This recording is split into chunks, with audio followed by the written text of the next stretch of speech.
All right.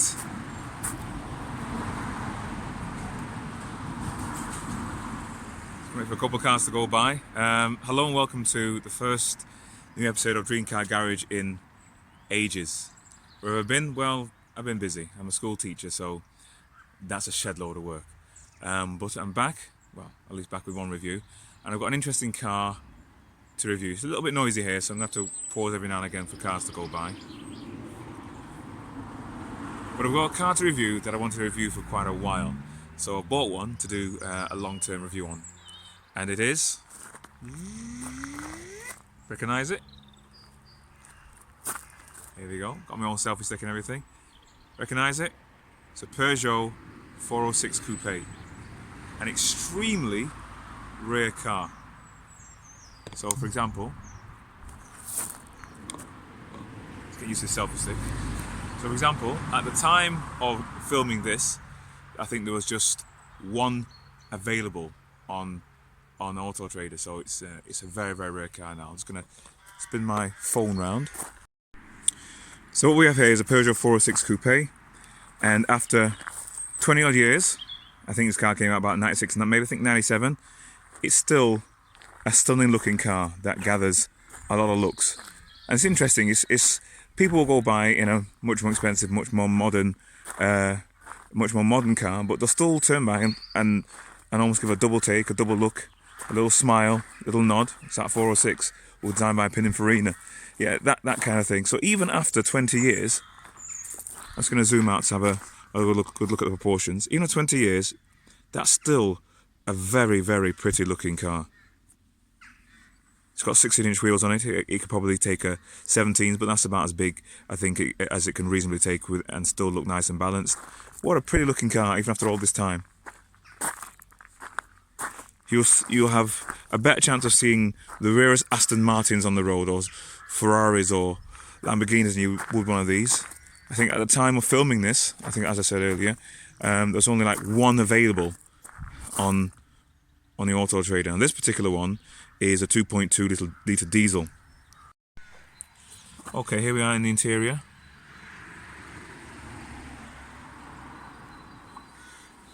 I think it's aged quite well. When it first came out, a lot of people derided it for having the same sort of dashboard as the 406 Saloon and referred to it as like a taxi cab. But now, 20 years later, the simple design really seems to have aged extremely well. Clean lines, black wood trim, which looks very classy still. Tape deck. One thing I like about old cars is, with a new car, you expect it to have everything in it. But this car, let's get inside, close the door. It's got a tape deck, but like when you can get things and you can upskill them. So this is a little tape cassette thing that turns my old-time tape deck into a Bluetooth device. Alright, calm down. It's not, car's not turned on.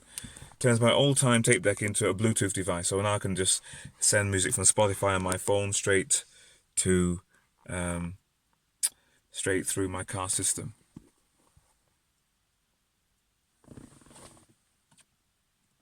Back seats, as you'd imagine, had not a lot of action over the last 20 years. They look like brand new. On the whole, I think this car's aged extremely well.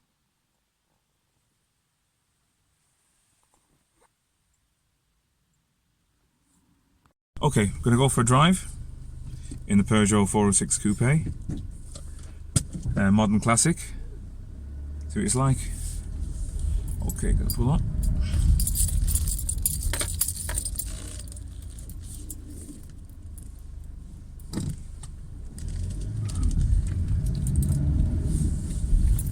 Okay, the first thing to really say about the Peugeot is that it's not a race car.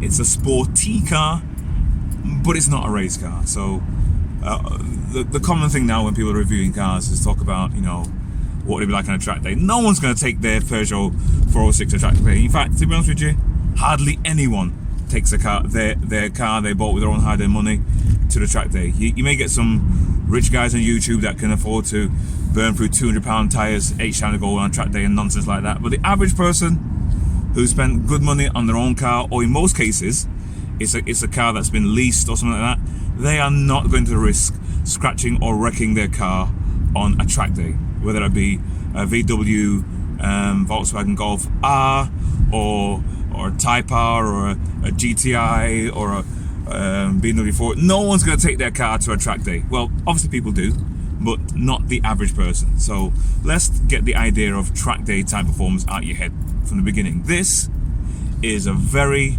comfortable, quiet, reasonably quick grand touring type of car. It's a very, very enjoyable car to drive. I've driven lots of cars over the years, and when this car's working, I'll get back to what I mean by that in a bit.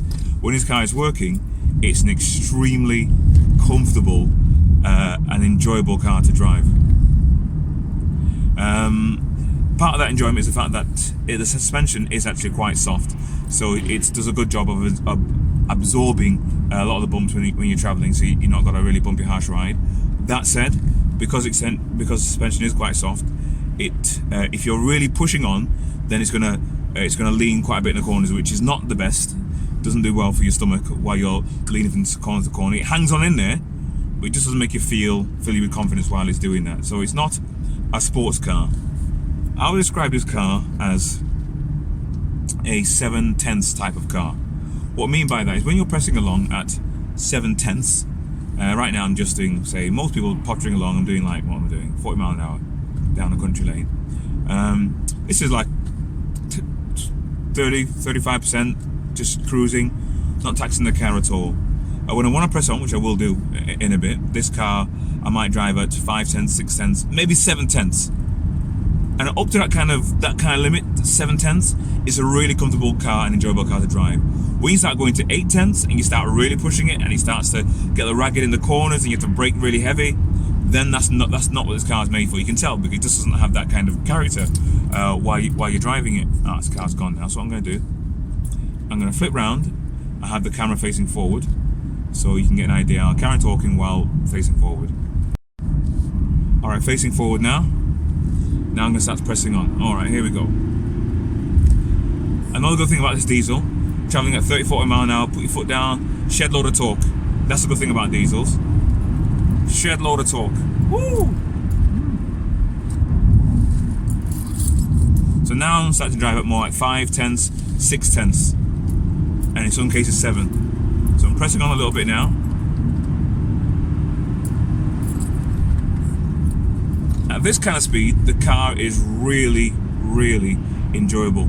It stops well enough, it takes bends nicely. 40 miles an hour, slow it down again. It takes bends nicely when I'm doing 6 or 7/10. So that's driving country lanes, maybe when the speed limit allows, 6 miles an hour maybe. That kind of speed, the car's lovely. Yeah, if you've got to push on a little bit more as well, still very nice. When you start flooring it, then the engine note's not quite as well. The engine note's okay. The engine note's not quite as nice. But when you start flooring it and you start to heavy braking and heavy going around corners, it's just, I mean, that's like when you're driving like the police are chasing you, which I wouldn't know because I'm a good law-abiding kind of guy.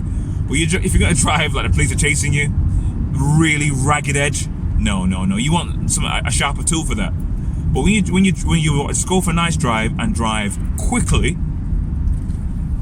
then this is a really nice car to do that in. In fact, I'm going to turn around. I'm going to turn around here. And go back the way we came. Got some nice roads going back this way. And let's go to do a little bit of 7/10 driving. Alright. Car revs all the way around to 4,000 revs. It keeps pulling between 3.5 4,000 revs. After 4,000 revs, it's not going to give you any more really. But that's the big fat torque band. So I'm in 4th gear now. Again, I'm traveling at a decent speed. So I'm driving about 6.5, 7/10, pushing the car a little bit, being aware, not driving recklessly. But this kind of speed, slow it down to 50. This kind of speed, the car's nice, confident, sure-footed, planted, brakes work well, drives really well. One thing I really like about this car, it's got a great gearbox, really nice clutch gearbox combination. I think a few years ago when I was test driving and I had a BMW 330 diesel sport, and that was automatic, I thought, well, who'd ever need a manual again? That's an old car, so we'd imagine modern automatics are much better than that now. But this is a really nice manual. You get a lot of pleasure out of changing the gears, and it's the kind of car you can change gears really smoothly, without, you know, and you don't even hear it. You can almost drive it as smooth as you would an automatic. The gearbox is that good, and it's nice, clean, positive shifts, so it makes you want to drive in that kind of mode. Car road's a little bit busy now, even so. Flip it back until the road changes. So, dream car garage score out of 10. It's tricky me giving a car like this a score out of 10. It has its flaws. Suspension's quite soft, but I don't mind it. I'm not going to put that down as a flaw. The electronics on it, they're definitely a flaw. It's running really well now, but it has caused me to get quite vexed over time, as when you're just trying to really enjoy driving it on a nice day, all of a sudden the engine management light will come on because of some kind of anti-pollution fault. But I think my guy Matt, I'll give you his details afterwards, has sorted that. So how would I describe it? When his car's running well, mark out of 10, I'm going to go a good strong 7 out of 10 overall, because I think it looks really good. It's a really pretty looking car, and it looks pretty even now. So I mean, we're in 2018 now, and it still looks like a pretty car. It's a pretty car. The interior, I quite like the interior. It's simple, it feels quite classy on the inside. It's aged really well. Plastics, it's got nice soft touch plastics around where you want them to be, all the touch parts. It's got a decent bit of tech in it, not the most up to date, obviously, because it's 15 years old. It's got cruise control, it's got automatic wipers, automatic lights, automatic lots of stuff. Yeah, the Dream Car Garage score, a strong 7 out of 10. A really nice car, and I would go as far as to say it's a classic now. I'd call it a classic now. And I think if you had an opportunity to get one, I'd get hold of one, because these are now extremely rare. And I think they're probably so rare because of that DPF problem. I think a lot of these had DPF problems. People couldn't figure out a way to fix them. Just got fed up with throwing shed load of money to fix this little part of the exhaust, and then just binned them. I think that's probably the reason why a lot of them are no longer on the road, which is a shame, because I had a similar problem with this, and you do get very close to wanting to bin the car, but then I found a good guy who's able to sort the problems out, and now I've got a really nice driving car, and I'm glad I didn't bin it in the end, because it's a really pleasant driving car. That are now extremely rare. There's only a few of these cars left on the road, so if you get one of these, you're guaranteed some exclusivity if that's your thing, because I mean, I've had this car and I've only ever seen one more on the road. I think there's one more diesel I saw on the road, so that's quite a rare car. Whereas these days, everyone's got a Nissan Qashqai, everyone's got a Duke, every single person in the world has got a 3 Series or a 4 Series or a 5 Series. They're more common than Mondials now. So if you wanted to get something a little bit exclusive, if you think, all right, I'll get myself a BMW 4 Series, everybody and their dog has got themselves a 4 Series. So they're not the best. So this is a little classic touch of exclusivity. So here we go. My first video back in ages. I've rambled a little bit, but I don't mind that. I want to get into some more video making. I'll see what other videos. I've got a plan to do a great stack of videos to show the public exactly the massive range of amazing cars they can have, all for under 5k. So I might call that the 5k challenge. So that's going to come soon. But thanks for watching, and if you haven't already, subscribe, because I'm going to try and do a lot more regular videos. I know I haven't done any for ages, but I'm going to do some more. Thanks very much. Take care.